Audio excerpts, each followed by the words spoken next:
The Leprechaun Who Lost His Rainbow by Collahan, illustrated by Nancy Cote. In the soft drizzle that was falling on St. Patrick's Day, Colleen wished her grandfather good luck. He gave her a piece of red licorice, her favorite candy, and then he was off to the parade to play the bagpipes. Her grandfather told Colleen that the notes he and his bandmates played were like colors on the air, colors only your ears could see. Playing music is like building a rainbow, he said. A little man I once knew taught me that. Her mother and dad were going to watch the parade from the window, but Colleen sat on the porch under her yellow umbrella. What if it rained so much that everyone went home and no one heard her grandfather's bagpipes? That would be a shame. His music was so beautiful and so sad it made people smile and cry at once. To pass the time, she played a song on her green penny whistle, which had a tiny shamrock printed on it. Her grandfather had brought it all the way from Ireland. It was her favorite thing in all the world, and she never let anybody touch it. When she finished the tune, she took a bite of her licorice. Just then, a little man appeared on the top step. He was a leprechaun. "I like your penny whistle," the little man said. "You play very well." Colleen started to say thank you, when suddenly the leprechaun jumped into the air and took the licorice stick right out of her mouth. He dropped it into his hat. "Thank you," he said. "I'll be needing that. Or my name's not Roy G. Biv. It's just the shade of red I am looking for." Colleen was shocked. "What are you doing?" she shouted. "Give me my candy." The leprechaun frowned. "Your grandfather was much more helpful." "You know my grandfather?" Colleen asked. "Yes, we created a rainbow together back when he was a boy," Mr. Biv explained. Colleen was puzzled. Could this be the little man her grandfather talked about? Mr. Biv looked glum. "I've lost my rainbow again, and my gold is at the end of it. To be a leprechaun in good standing, I must have gold. So I need someone's help to build a rainbow." He paused. "That someone is you." Colleen frowned. Leprechauns were tricky. Everyone knew that. Could Mr. Biv be telling the truth? "Let me show you something," the leprechaun said. "Spin round with the hat and watch what happens."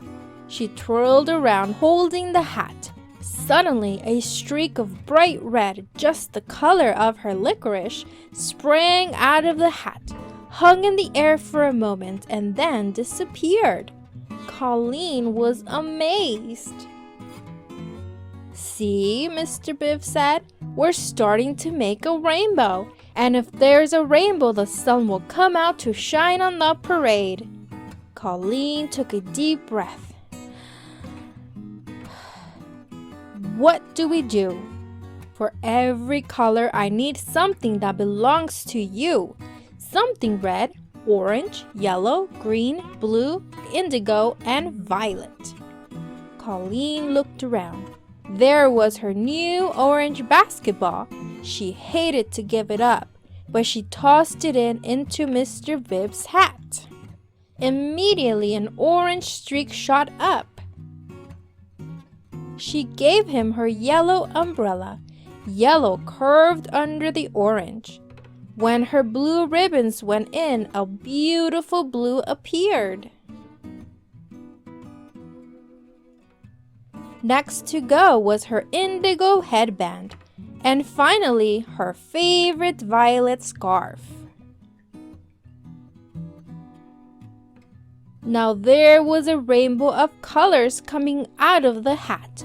But something was wrong. Right between the yellow and blue, there was an empty space. Colleen knew which color was missing. Yes, we need green, Mr. Biv said. And not just any green, Colleen. It's a very hard color to find, which is why rainbows are so rare. It was raining harder. The parade goers were starting to leave. Colleen was nervous. What would the leprechaun want? You're going to have to make one more sacrifice, lass, Mr. Biv said. I'm going to need your penny whistle with the shamrock on it. That green is the last perfect color I need for my rainbow. Colleen started to cry. No, she said, clutching her precious penny whistle. My grandfather gave it to me. But Colleen, dear, if you give me the penny whistle, you and I can make the sunshine on the parade and on your grandfather, said Mr. Biv pleadingly. Colleen held the penny whistle to her lips and blew one last sad note. She paused and then dropped the penny whistle into the leprechaun's hat. In a flash, the rain stopped, the sun burst through the clouds, and a rainbow, complete with the most beautiful shade of green ever, spread across the sky. The parade goers gazed up in wonder, and Colleen's grandfather began to play the bagpipes. The music was so beautiful and sad that people smiled and cried at once. Nobody noticed that a pot of gold had appeared at the end of the rainbow, right on Colleen's front lawn.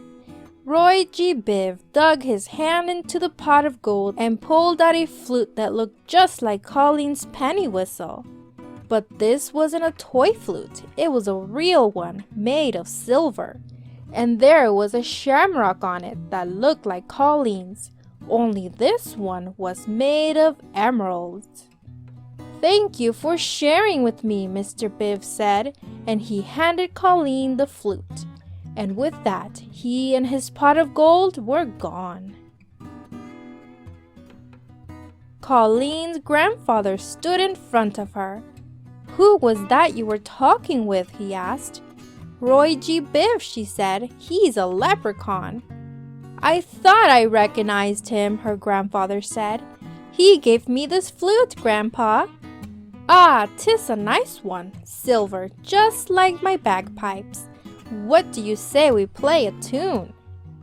So together they played, When Irish Eyes Are Smiling. The colors danced on air. Okay friends, that's the end of our story. Thanks for watching. Don't forget to like and subscribe for more videos. See you next time.